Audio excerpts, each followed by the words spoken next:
Namaku Dilan. Aku berusia 14 tahun, dan aku hidup sendirian di sebuah gubuk reot di tengah hutan lebat di pedalaman Kalimantan. Aku yatim piatu sejak usia 8 tahun, saat orang tuaku meninggal karena perahu mereka terbalik di sungai arus deras. Sejak itu aku hidup sendiri, berteman dengan sunyi dan suara burung-burung liar. Hari-hariku aku habiskan dengan mencari buah hutan, menangkap ikan dengan jebakan sederhana, dan sesekali memetik daun-daun obat untuk dijual di desa yang jaraknya lebih dari 12 km berjalan kaki. Tapi suatu hari semuanya berubah. Saat aku mencari buah di tepian sungai, aku mendengar rintihan lirih. Suara itu seperti erangan seseorang yang kesakitan. Awalnya aku kira itu suara monyet atau hewan lain, tapi saat aku dekati, aku melihat seorang pria tua dengan wajah pucat, terbaring tak berdaya di bawah pohon besar. Tubuhnya kurus, kotor, dan kakinya terlihat kaku seperti tak bisa digerakkan. Aku panik tapi juga merasa iba. Aku tidak tahu siapa dia, tapi naluri kecilku berkata dia butuh bantuan. Dengan segala kekuatan, aku bantu dia duduk dan memberinya air dari bambu yang kubawa. "Siapa namamu?" tanyanya pelan. Suaranya serak seperti belum minum berhari-hari. "Dilan, Pak, aku tinggal di hutan ini," jawabku sambil berusaha menahan air mata melihat kondisinya. Pria itu menatapku lama, seolah menyelidiki wajahku. "Aku, Rama," katanya, lalu pingsan di pelukanku. Hari itu, aku membawa Rama ke gubukku. Butuh waktu hampir sejam untuk menyeret tubuhnya dengan bantuan ranting dan kain. Setibanya di gubuk, aku merawatnya sebisaku.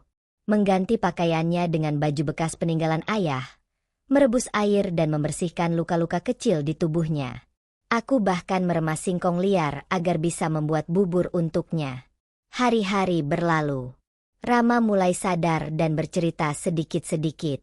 Katanya dia dulu orang kota, tapi sebuah kecelakaan membuatnya lumpuh dan kehilangan semua kepercayaannya pada dunia.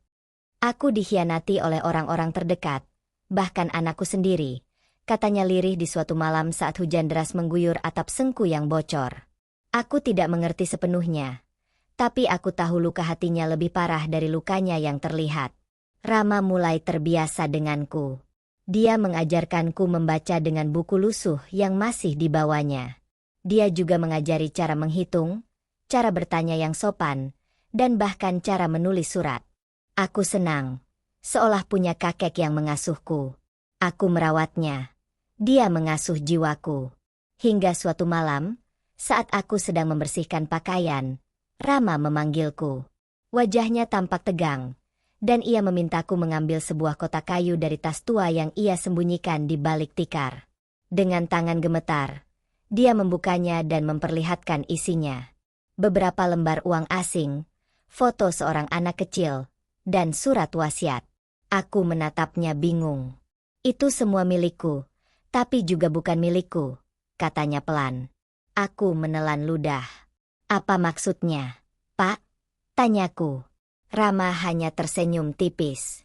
"Nanti, suatu hari, kamu akan tahu, Dilan. Tapi satu hal yang harus kamu ingat, dalam hidup ini, bukan harta yang menentukan nilai manusia, tapi ketulusan." Malam itu, aku tidak bisa tidur. Di luar hutan terdengar suara burung hantu, dan suara rintik hujan menemani pikiranku yang berputar. Siapa sebenarnya Rama? Kenapa dia bisa sampai ke hutan sejauh ini? Dan kenapa dia mempercayakan semua itu padaku? Hari-hari bareng Rama berjalan begitu cepat. Hutan yang dulu cuma jadi tempat bertahan hidup buatku, sekarang terasa lebih hangat, kayak rumah yang sesungguhnya. Gubuk reot yang sering bocor itu sekarang sering dipenuhi tawa kecil kami, candaan receh dari mulutku atau cerita masa lalu Rama yang kadang dia sisipkan dengan bijak tapi tetap ringan. Aku mulai terbiasa masak makanan yang bisa dia makan dengan mudah. Kadang aku bikin bubur singkong, kadang pisang bakar dari kayu yang aku ambil jauh-jauh. Rama juga mulai ngajarin aku hal-hal yang gak pernah aku tahu sebelumnya. Dia ajarin aku baca peta, cara menulis surat, dan bahkan ngajarin cara ngitung cepat pakai rumus-rumus aneh yang dulu cuma aku dengar waktu jualan obat di desa. Tapi yang paling sering dia ajarin adalah tentang hidup, Gimana caranya jadi orang baik walau hidup kita nggak diperlakukan baik? Satu malam, hujan turun sejak sore. Suara rintik air di atap seng kami yang bolong di sana-sini bikin suasana jadi lebih sunyi dari biasanya. Aku lagi ngelap air yang netes ke lantai tanah, sambil sesekali nyengir karena kakiku becek. Tiba-tiba Rama manggil pelan. Suaranya berat, kayak sedang mikir berat. "Dilan, tolong ambilin kotak kayu itu," katanya. Aku langsung bangkit, ambil kotak kayu tua dari bawah tikar lusuh, dan duduk di sampingnya. Dia nunjuk ke satu surat yang diselipin dalam amplop coklat udah lusuh banget. Bagian atasnya sobek sedikit, dan di depannya ada tulisan tangan. "Untuk anakku, bila aku tak sempat bicara." Aku kaget. "Ini, buat anak bapak?" tanyaku pelan. Dia cuma angguk dan tatapanku dalam. "Tolong bacain, Lan." Aku udah nggak kuat ngebacanya sendiri. Aku buka surat itu pelan-pelan, dan mulai baca isinya dengan suara pelan, tapi cukup keras supaya Rama bisa dengar dengan jelas. Isinya bikin tenggorokanku tercekat.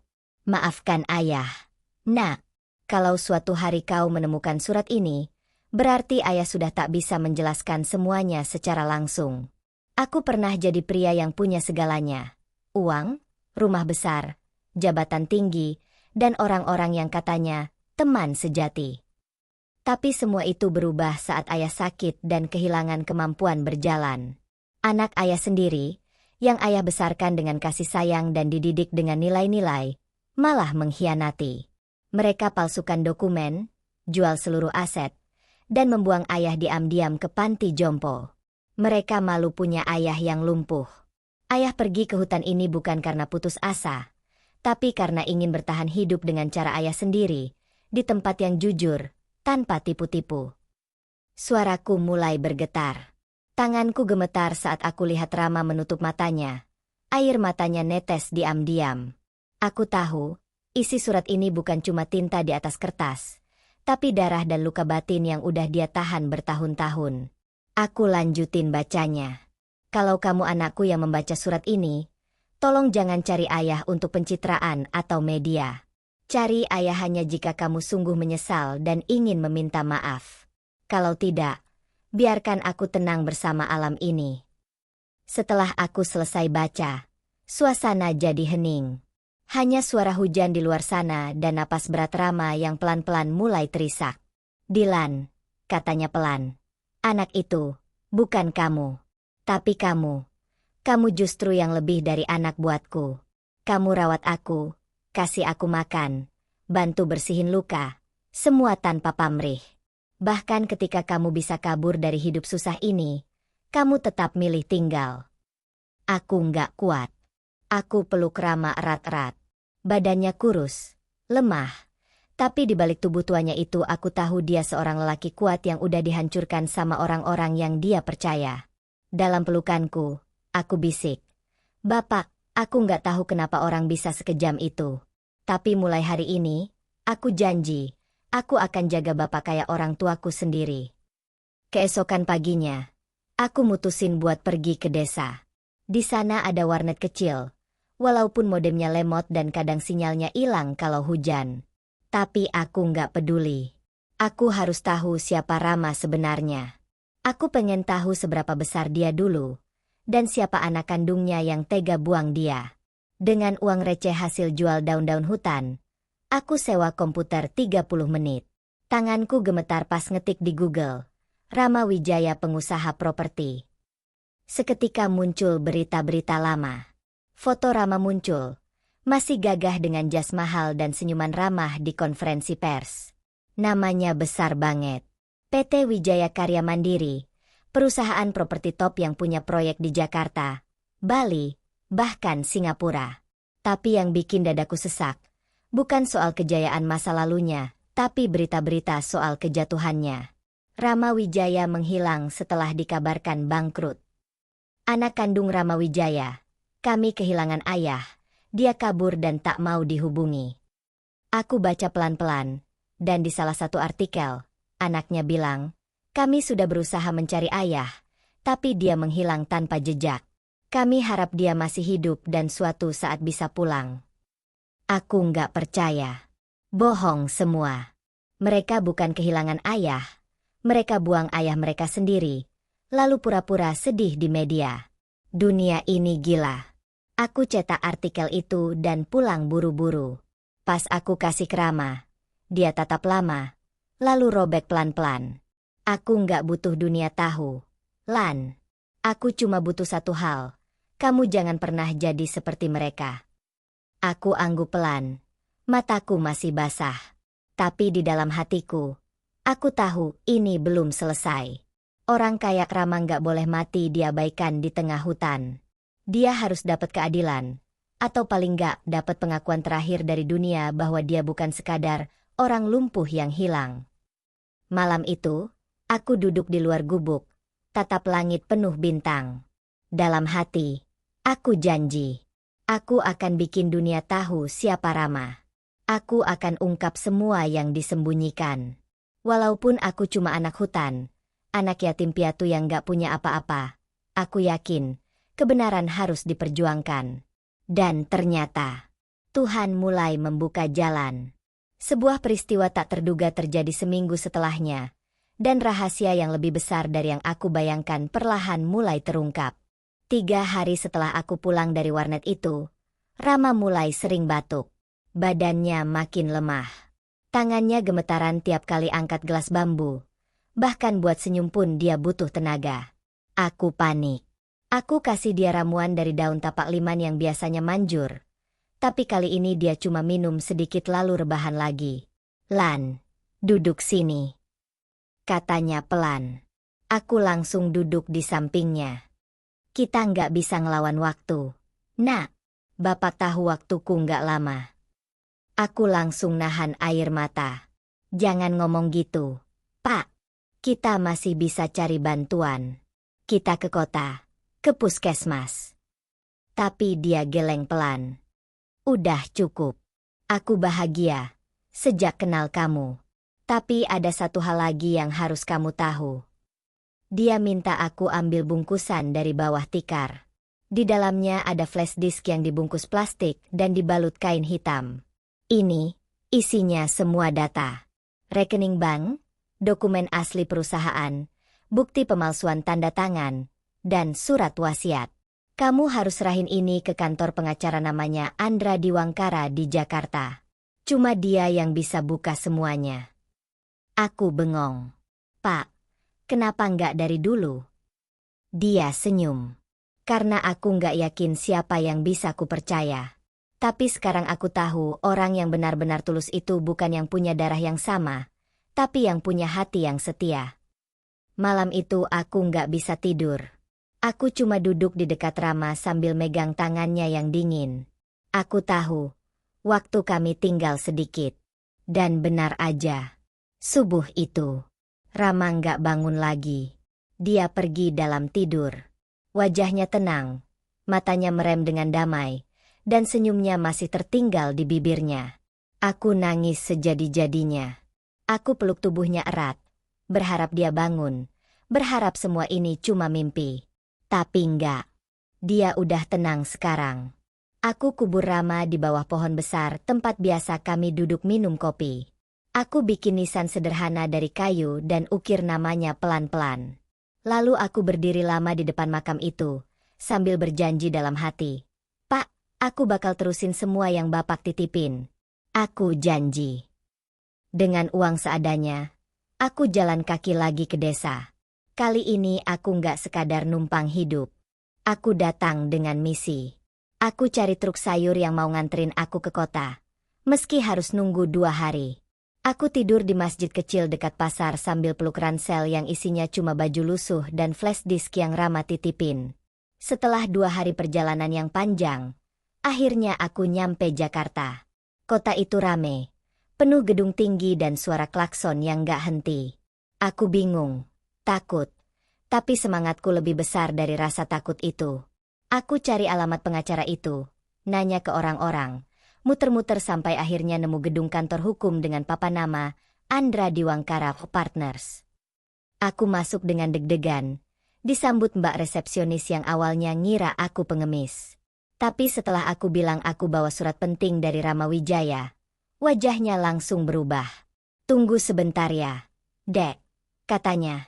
Nggak lama, pintu kaca dibuka, dan seorang pria berkemeja rapi keluar dengan wajah serius. Kamu Dilan. Aku angguk.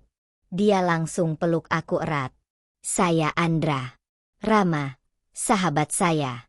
Kami pikir dia udah nggak ada. Dia sempat kirim surat terakhir, dan menyebutkan seorang anak bernama Dilan yang mungkin akan datang membawa warisan kebenaran. Aku keluarin flash disk itu dan serahin ke dia. Begitu dia buka di laptop, matanya membelalak. Semua data ada di sana. Surat tanah, kepemilikan saham, rekaman audio pengakuan Rama, sampai video Rama sebelum lumpuh yang menjelaskan semuanya. Andra langsung berdiri. Ini cukup untuk buka ulang kasusnya. Kamu tahu nggak, Dilan? Perusahaan itu masih jalan. Tapi diambil alih oleh anaknya, Dario. Selama ini publik percaya Rama mati atau kabur karena malu. Sekarang, kebenarannya akan kita buka. Dalam waktu seminggu, berita itu meledak. Semua media besar nulis berita soal Rama Wijaya ternyata masih hidup, tapi dikhianati anaknya sendiri. Mereka muat foto-foto lama Rama, dan artikel-artikel baru tentang perjuanganku membawa bukti. Orang-orang nyari tahu siapa aku. Siapa anak kecil bernama Dilan yang jadi saksi kunci. Bahkan TV swasta undang aku buat wawancara. Aku duduk di depan kamera sambil cerita semua. Dari mulai nemu Rama di hutan, ngerawat dia, sampai hari dia meninggal. Banyak yang nangis nonton cerita itu. Bahkan beberapa orang kirim surat, uang bantuan, dan tawaran beasiswa. Tapi aku cuma bilang satu hal di TV itu. Aku bukan siapa-siapa. Aku cuma anak yang kebetulan ketemu orang hebat yang dibuang keluarganya. Yang aku lakuin, cuma bentuk kecil dari rasa hormat. Karena seseorang seperti Rama, nggak layak dilupakan. Anak Rama, si Dario, akhirnya dipanggil polisi dan diperiksa. Beberapa aset dibekukan. Tapi yang bikin aku lega bukan soal hukum, tapi soal kebenaran yang akhirnya muncul ke permukaan. Nama Rama akhirnya dibersihkan. Makamnya aku pindahkan ke pemakaman umum di Jakarta sesuai permintaan terakhir yang dia titipin lewat rekaman suara di flash disk. Pemakaman itu ramai. Banyak orang datang, dari karyawan lama perusahaannya, pengacara, wartawan, sampai orang biasa yang merasa terinspirasi. Di atas batu nisan itu tertulis, Rama Wijaya seorang ayah, sahabat, dan lelaki yang ditinggalkan tapi tak pernah menyerah. 5 bulan setelah itu, aku diterima di sebuah sekolah asrama gratis khusus anak-anak yang pernah mengalami kehilangan. Beasiswanya penuh. Aku tinggal di sana sekarang. Tapi tiap malam sebelum tidur, aku selalu lihat foto kecil Rama yang aku simpan di saku dompetku. Kadang aku senyum sendiri, kadang masih nangis kalau ingat malam terakhir kami di gubuk itu. Tapi satu hal yang aku pegang sampai sekarang, kasih sayang itu nggak harus dari darah.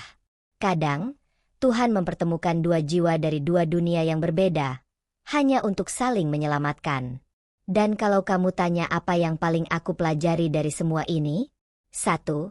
Kebenaran itu mungkin butuh waktu lama buat muncul. Tapi dia akan selalu cari jalannya sendiri. Dan 2. Kamu nggak pernah terlalu kecil untuk jadi penyelamat bagi seseorang. Bahkan anak yatim piatu dari tengah hutan pun bisa mengubah takdir seorang miliarder yang terlupakan.